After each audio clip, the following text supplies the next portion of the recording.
How much do you charge? That is the topic of conversation today and for the next few episodes as I do a series all about this from so many angles. How much do you charge? And how do you respond to that when a customer or prospective customer asks you, how much do you charge?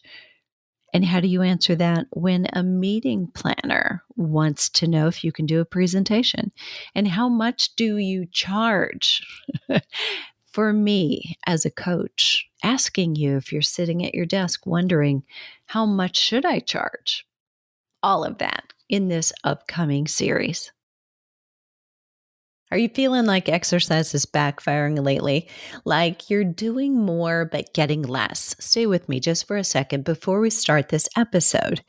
If you are a woman in any stage of peri to postmenopause and you're feeling tired instead of energized by your exercise, or you're not sure how to even start or restart without risking injury, this is for you. On May 14th, join me for a free masterclass. 5 fitness fixes for women in menopause. What I'm sharing is what every woman needs to know before her next workout. Before you work out again, this is what you need to know. I'm going to clarify all the confusion on heavyweight, lightweight, how many times a week, what's true about frequency, duration, recovery time, progress, muscle mass, metabolism, when it comes to not only resistance training, but all types of training. HIIT, don't do HIIT, walk more. Really? Is that the best fat burning? I've got answers to all those things. I'm going to share twofold. One, the science. What does it say about light versus heavy? Second, I will share anecdotally what I've seen, what I've witnessed, not personally. I'm a study of one, but I've done a study of thousands of clients I've helped directly and indirectly, working one-on-one in groups, in partners, in pairs, and in a meta way, supervising hundreds of thousands of personal trainer sessions with groups, one-on-one, and partner training sessions. I've collected a lot of anecdotal data about what works, and I'll share it all with you. The goal so that you can make an informed decision. The link for this will be in the show notes, but in case you can remember, it's flipping50.com/5 fitness fix, no spaces. If you go to the website, you'll see a banner at the top. You can just click there. I'm Deborah Atkinson, and you're listening to She Means Fitness Business, the podcast dedicated to health and fitness coaches who are working specifically with women in midlife or want to. So yes, even those of you who are not yet quote unquote certified or trained can become Flipping 50 Menopause Fitness Specialists and may want to start now and have the career that you've always dreamed of, where you get up with purpose, you love what you do, and you know you're helping people who want and need and deserve it. We believe behind the scenes at Flipping 50 that you should have both a life and work that you love and earn a great living doing it without feeling salesy, pushy, or sleazy. And I know exactly how it feels because I actually started over, gutted my life and my business at 49. So at 61, I can gladly say I'm through the other end of the tunnel, but it wasn't easy those first few years. And I made all the mistakes, invested all the money, so you don't have to. So I wrote the blueprint for how to train women in menopause, the Flipping 50 Menopause Fitness Specialist. This podcast is here to help you decide how much you should charge, like the series we're about to do, or determine, do you really want to become a health coach, or are you just looking to potentially coach yourself or maybe a good friend?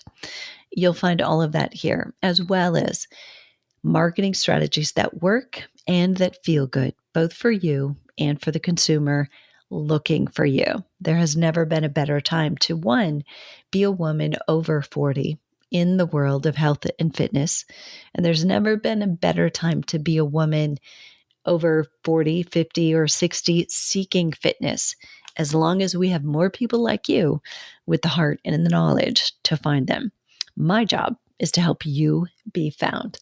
Let's dig into this episode. But if you're looking for a quick way to self-assess your business right now, you can grab the link to the Fitness Business Scorecard and test yourself.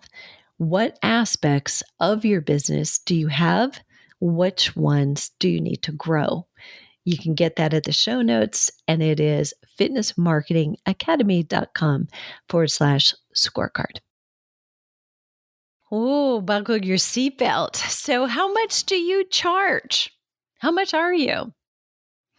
My first question really isn't one of those. It's, how did you interpret those questions I just asked you?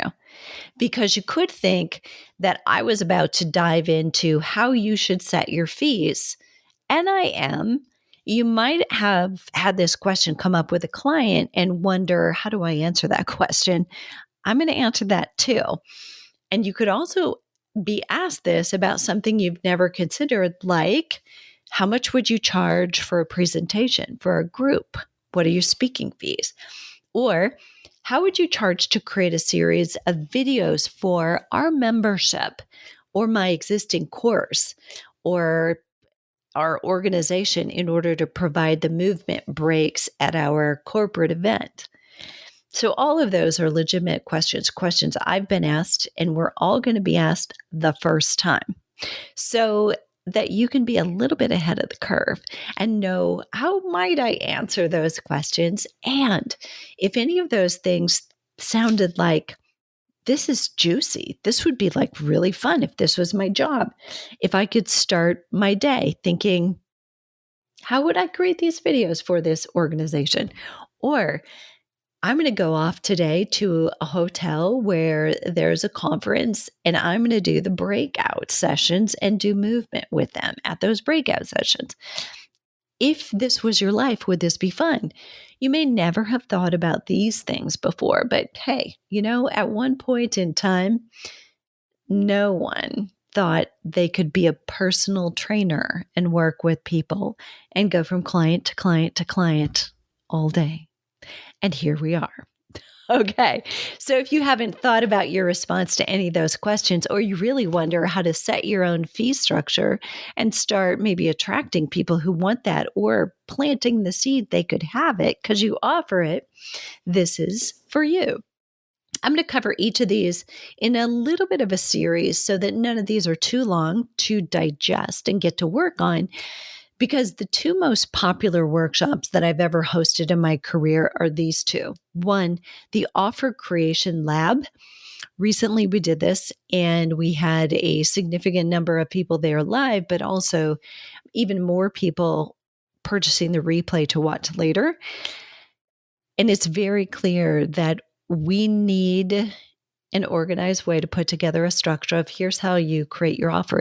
It's so much more than, how do you decide what your fee is? It's about how you present that, whether you're in a conversation live with somebody, you're in a Zoom, or you're doing a masterclass with somebody. How is it that you get to the price and you lay it out in a way that is irresistible?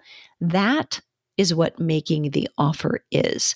It goes beyond just what's the price you're going to charge, and actually is, how is that laid out on my website so that of the choices, they want the one I want them to want? That is offer creation. The second workshop is called Coaching Hotties. We did this first a year ago. It was a 5-hour workshop, and it flew. So let me just tell you, we started at 9, we went to 2, and I think we could have gone until 9 that night because there was just so much content, so much great content there. It was the how-to for menopause fitness coaches and trainers.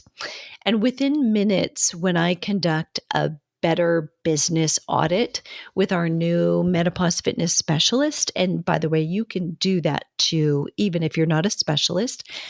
A couple of things become clear. Many of us don't know where our biggest profit comes from in our business. We're doing a lot of things. We're creating a lot of services. Maybe we're doing one-on-one and we're doing groups and we're doing partners and we're occasionally do a retreat and I'll do that. But we don't really know where's the place where when I do this, I make the most money in the least amount of time and effort. Many of us don't know that. So we're not creating products and setting fees in a way that puts us into a profitable position. So let's change that, shall we? You no longer need to believe that because you're in a service-oriented business or that you love your job, that you don't also get to make a profit and have a life that you love. So that stops now. Are we all good with that? Okay. I know many of you might say, I would do this for free. Stop saying that. Okay. So let's just not. Let's just be and see our own value. So, how much do you charge? What's your best answer to that? If I were a potential client, what would you say to that question? How do you know when you're charging enough, not too much? And how should you answer that question?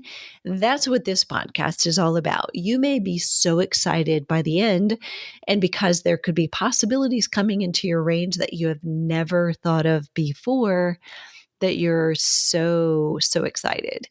And I hope that you will do one thing: listen to the podcast again and take some notes. Maybe transcribe it and take some notes. And if you, like me, go for a walk and you've got your phone with you, do some audio recording while you're moving about, here's what I would want to do. I would love that. That would be so much fun. If you're saying things like that, capture that enthusiasm and come back and do something about it. So when does this kind of a question come up? How much do you charge? Comes up about speeches and presentations, about potential clients, your hourly rate. What is it? Can I meet with you? Kinds of questions. Often, can I pick your brain? The answer to that, by the way, is no. Most often, it's you asking, how much do I charge? Wouldn't you agree? We all wonder that. You go and you're like, okay, I'm going to hang my shingle. I'm going to be the next Pilates instructor that's on demand for my town. They're going to come to me. And then you think, but how much am I going to charge? And that we either put too little or too much thought into it. One of the two. Let's talk about some key factors about how much you charge. And what I'm going to talk about first is related to public speaking. Okay. Now, this could cross over a lot of ways, but I want to talk about this one first because this is twofold. It is, yes, a place for you to generate revenue. Paid speaking is a literal thing, right? Now, you don't have to be famous, a celebrity, in order to get paid a lot. You need to be good. You need to have a good message. You need to keep a captive audience, hold their attention. You want to be remarkable, meaning tomorrow when they walk up and down the halls, they're saying something you said because they feel funnier or slimmer or more intelligent for having said it. So realize the impression that you can have, and it's not necessarily because of celebrity. But I want you to say these kinds of things because this is also probably the number one way to market, one to many. And I know we all know what this is from Zooms, and being on Zoom or delivering a masterclass. We're no strangers to it. But when you have a captive live audience, it's a different story. When you're in the room with somebody, when you are conveying energy from a stage, they can feel it. There's a difference between, say, being on a Zoom with somebody where you are paying half attention to your dog and there's the prime Amazon truck pulling up outside, And when you're sitting in an audience and there's a pregnant pause on stage, it is felt by the room. When you're in a distracted Zoom room, quote unquote, it's missed. So there's nothing more powerful than an in-person presentation. If you get the opportunity to speak in person, go and do it. Even if you're going to be on the 12 o'clock news, you're only speaking to the camera. But most of all, they are probably tuning in for that 20, 25 minutes and they're watching you. And you are with some very impressionable people who can bring you back and do a lot for your career in that proximity right there who are interviewing you. So key factors to determine how much you charge when it comes to public speaking. It goes like this. Number one, is it an in-person versus a virtual event? Now, obviously, if it's in person, that's travel time. Maybe it's lodging, maybe it's food. It's more time out of the office, not doing what does otherwise generate you money when you're not speaking. So, are you traveling to an event? Is an online presentation? Your travel time, the expenses should be factored in somehow. So you can easily say to someone, the answer is, well, there are about 7 different factors that determine how much I charge or what my fees are. So we can go over those, but you can deflect that question and not have to deal with it yet if you say, well, there are about 7 or 8 factors that determine what my fees are for an event. What's your budget? So you've given an answer, but now you've asked a question and you put it back in their court. So this is very smart. Okay. So a couple of things again. So in-person versus virtual. Let's go to the next one, travel and expenses. So obviously we kind of tapped into that one, but will the client cover you, your travel, your lodging, your meals, or is that coming out of your fee? You need to know that before you give them the fee. Pre-event meetings and prep time. Will they expect to meet with you? Will you meet with the meeting planner once or twice? How long will that last? Will you meet with other people on the committee? Will you do a preliminary prep time and turn it into them? Will they need multiple calls, strategy sessions, or custom content before your presentation?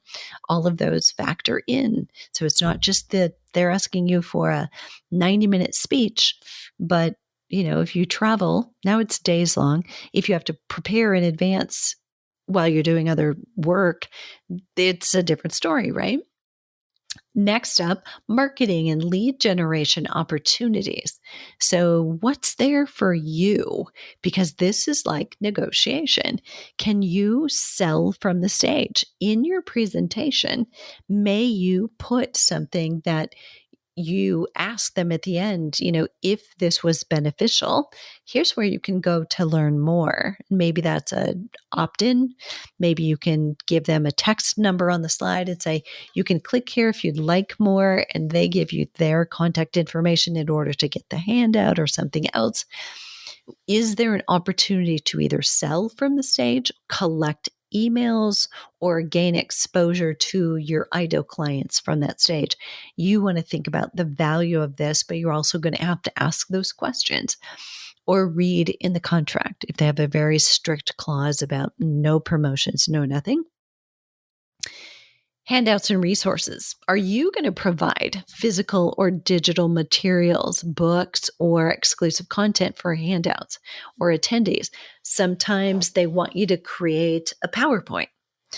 That takes time. Sometimes they want you to provide that PowerPoint presentation, the slides for them. That takes time. And sometimes they would want you to print those out and bring them. That takes time and money, or they want it handed to them ahead of time and they'll print them. Okay. So you need to know these things in advance so you can determine your fees. Lengthen the depth of the engagement, right? Are they hiring you for a quick keynote where you will show up 30 minutes before you go on stage so they know you're there, go on stage and exit? Or do they want you to come and stay for the entire day to hear what speeches are said ahead of yours and to have lunch and mingle with people? What is the expectation there? So, do they also want you to do a full day workshop or a breakout session later in the afternoon? Or do they want you to do ongoing consulting in addition? Asking these things not only tells you, obviously, what to charge, but it opens up the opportunity for increasing your value and charging more. They may not have thought about, oh, you consult on that? You could do an ongoing group. You could do a challenge just for our group, right? So planting those seeds.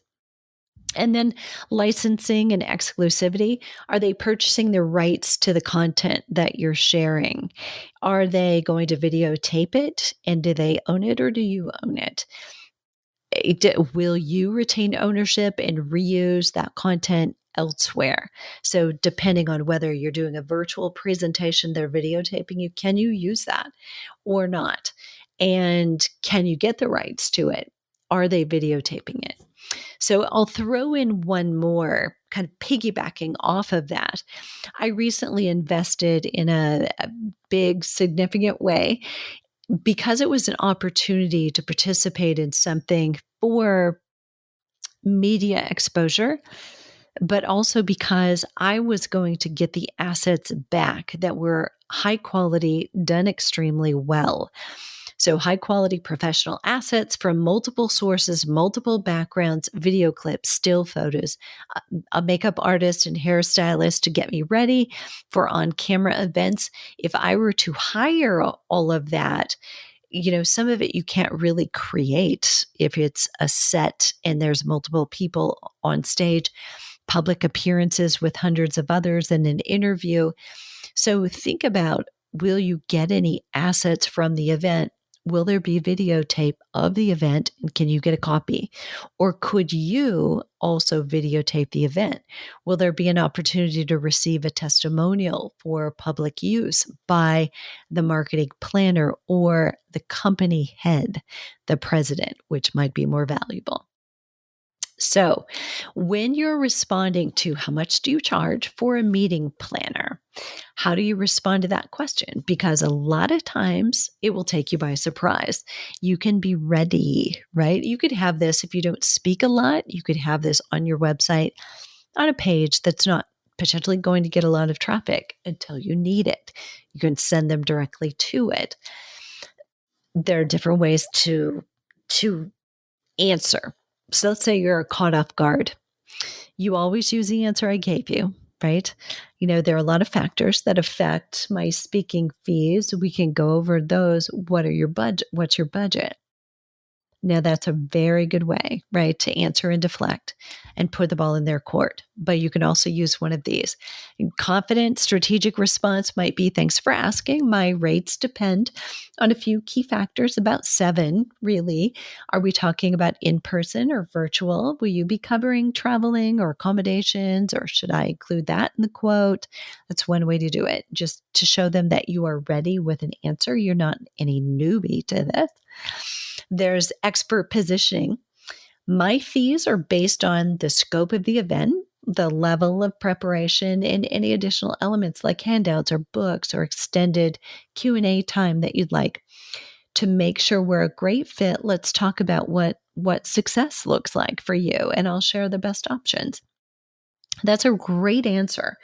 Because of this, you show concern for what they want. So a meeting planner wants some kind of outcome. There's a reason they are taking time out of a regular workday, bringing people together, right? If it's a corporate fitness program, for instance, they want some impact, some way that the mindset or the actions or the feelings of the audience is changed.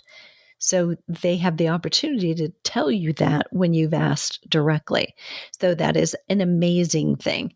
And then that individual sitting in the audience also has a goal for him or herself, right? So you have to, from the stage, remember who's paying you, but also remember who needs to love you, and go back to that meeting planner and say, thank you so much for hiring them. That means win-win-win for all three of you. Last but not least is the negotiation friendly response. There are a few things that influence my rates. You can also go into those 7 key factors right there, but you may not be able to rattle them off. And if budget is a concern, we can explore options that create a win-win for both of us. So just letting them know, I'd love to work with you. I'd love your cause. Let's figure out. So there are a few things we can negotiate, in terms of, do you want this all included? Do you want the speaker fee? Do you want travel mileage, meals, expenses separately? Tell me what works best for you. And from that, we can probably come up with a range that'll work. What was your budget? Right. But again, you want to find out. Personally, I would not use those words ever if budget is a concern. I mean, I will not say never, but there would have to be an instance where I really was in love with the cause if I were to say that. Okay, so there you have it. In this, how much do you charge? Whether you've never thought about speaking or public speaking, whether you might have been asked once, or you realize you really like it and you'd love to get paid, but haven't ever thought that you could. Paid speaking and free speaking that get you paying customers, both are gold. So if you have the opportunity, you want to be ready with an answer to somebody saying, how much would you charge for a presentation? Or when they ask, would you do a presentation for a group? Say, I would love to. What's your budget? When's the event? What's the success look like? Ask a few questions, and wait on the answers.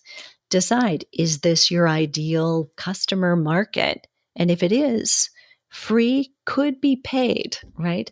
If you are usually a paid speaker, and you can hold yourself as such, if it's a free opportunity to speak, ask for what you want so that it makes it worthwhile. I often would create a handout that was one for them to keep, one for me to get back. And I would put them on 2 separate colors of paper. So if I'm in a room and there's 35, 40 women in that group, I can see they've got a pink and a yellow sheet of paper. I want them to keep the pink one because that is the notes they've taken. My contact information is on it, but it's passive that way. They're in charge. The yellow one is an evaluation of what were your key takeaways? What's the one thing that stuck with you from this? What's the one thing you're going to implement first? Would you like Deborah's newsletter, a box to check? Would you like a follow-up phone call to talk about working with Deborah? Would you, right? And if so, please print legibly your name. This is where things went wrong. People don't print legibly. I don't know that they know what that word means, but you're asking for their phone number and their address. And, I didn't do this then. I probably would now because I'm much more comfortable with myself. But at the bottom of that, if I were still doing that, I would say you might want to show that number to the neighbor sitting right next to you and make sure she can read it before you hand it in, because I can't read handwriting very well. I would probably say that because humorously, I've gotten home with a pile of leads before who said, yes, call me, reach out to me. And I could not read their email or their phone number. 3s look like 7s and look like 8s, and 2s look like 7s. And it's like, so be careful on that one. In the next series, the next part of this series, we'll talk about how do you answer, how much do you charge when it comes to potential customers. I hope that was helpful. Hey, it's Deborah. Real quick before you go, this is for you. If you are a health coach or a personal trainer, or you'd love to be, and you want to work with women in midlife, maybe you are or you're trying, but that business is just not getting off the ground. This is all science. But I'm doing a special masterclass for coaches only. The 10 most common mistakes that coaches are making with their menopause clients. And I will give you the what to do instead. Very similar. I'm sharing the science and anecdotally what we see every day with the thousands of women that we're helping in our membership, our programs, and have over this last 11 years. But look, for 41 years, I've been training clients in midlife. I've been training trainers and fitness instructors. And there's a lot of data here to show what works, what's working, and how we use the science that is there. But we can also fill in the gaps by knowing the physiology of exercise together with the physiology of menopause. And we have to pull anecdotally from people and companies like ours who have been doing it for long enough to see a critical mass.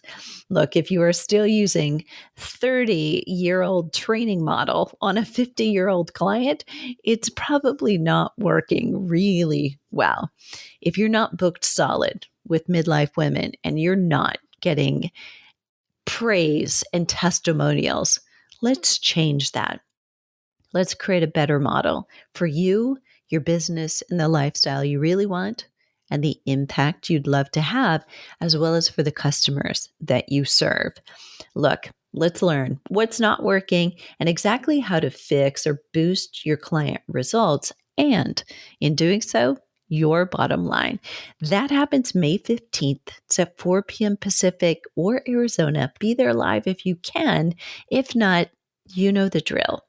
You can save your seat by going to flipping50.com. You'll see it on a banner at the top, or flipping50.com/10 fitness mistakes. We'll see you there.